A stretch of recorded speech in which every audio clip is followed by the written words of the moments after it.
सत्संग से सोधी आवे, नहीं जीव 84 में जावे। सत्संग से सोधी आवे, नहीं जीव 84 में जावे। अब मेटो द्वेष और राग, हो राग या उम्र बतेरी जाली।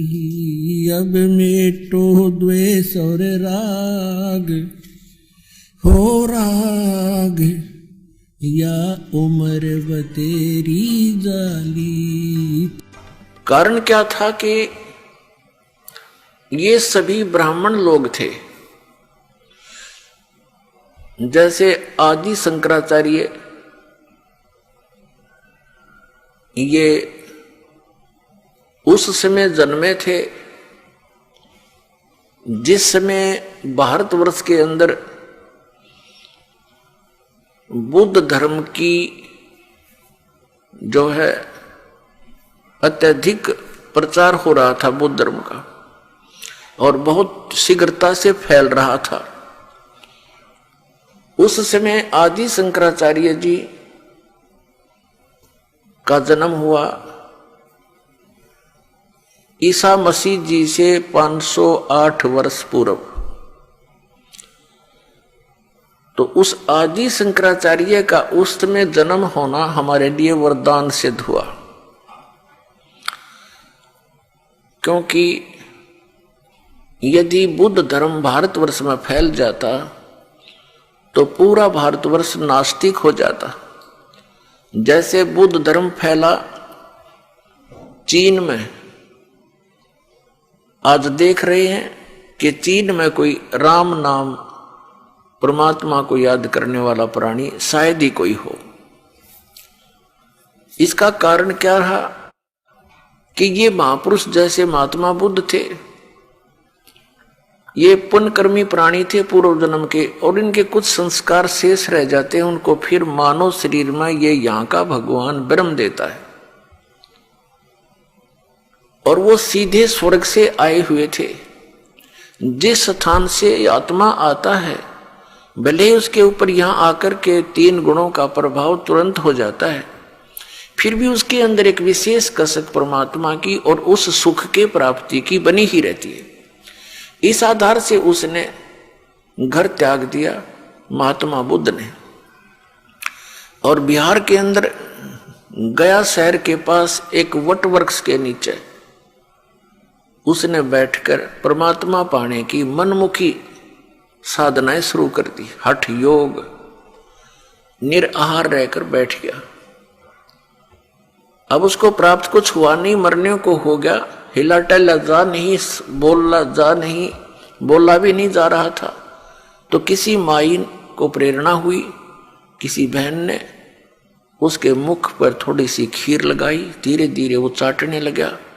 तीसरे चौथे दिन उसने आंखें खोल ली और उठ के फिर प्रचारक बन गया, और विधान बना दिया कि starvation could not lead to salvation. व्रत रखने से, भूखा मरने से भगवान प्राप्ति नहीं हो सकती, आत्म कल्याण नहीं। उस हठ योग के करने से और पूर्व जन्म के संस्कारों से उसके अंदर एक बोलने की शैली विशेष थी।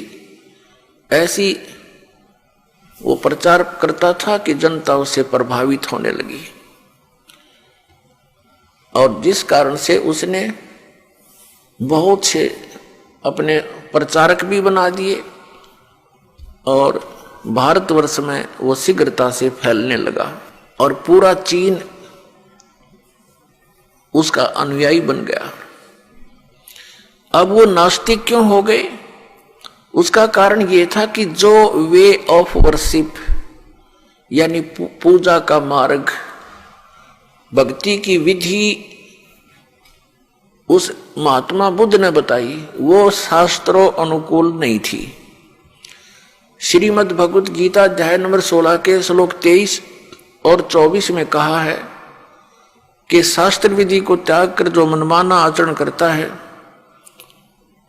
उसकी न तो गति होती है, न उसको कोई सुख प्राप्त होता है, और न ही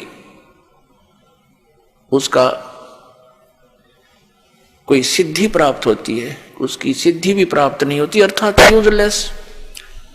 यूजलेस यानी व्यर्थ।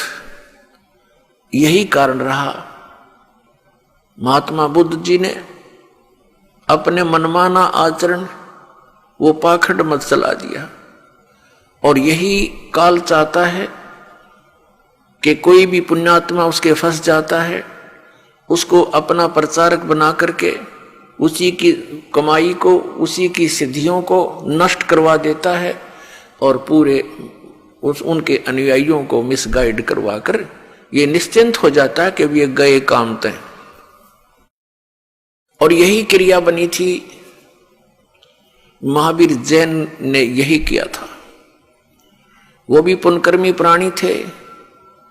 ये वही पुण्यात्मा मारीची वाली आत्मा थी जो श्री ऋषभदेव जी के पौत्र थे। और कई बार ये लाखों बार देवता बने, करोड़ों बार गधा बने, करोड़ों बार कुत्ता बने। अब उसके बाद वो एक स्वर्ग से वापस आए और उनका जन्म महावीर जैन रूप में हुआ। उसके बाद उन्होंने परमात्मा पाने के लिए घर त्याग दिया।